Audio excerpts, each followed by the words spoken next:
তুমি যার কাছে যত বেশি নিজেকে প্রকাশ করবে তার কাছে তুমি তত বেশি অবহেলিত হবে। তুমি যেই বন্ধুর কাঁধে মাথা রেখে নিজের দুর্বলতার কথা প্রকাশ করবে, সেই কাঁধ তোমার দুর্বলতার সুযোগ নিয়ে তোমাকে খোঁচা মেরে আঘাত দেবে। তোমাকে বুঝতে হবে তোমার প্রিয়জন কোনটা।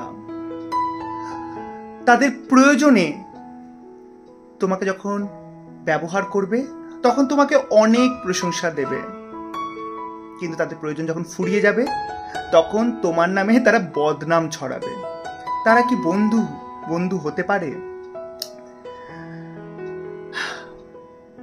মানুষ চালাকের থেকে বিশ্বস্ত বন্ধুকে বেশি প্রয়োজন মনে করে, বিশ্বস্ত বন্ধুকে বেশি আঁকড়ে ধরে।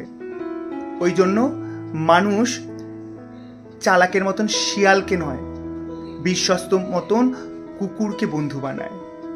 তোমাকে বুঝতে হবে কে তোমার বন্ধু, কে তোমাকে প্রয়োজনে ব্যবহার করছে।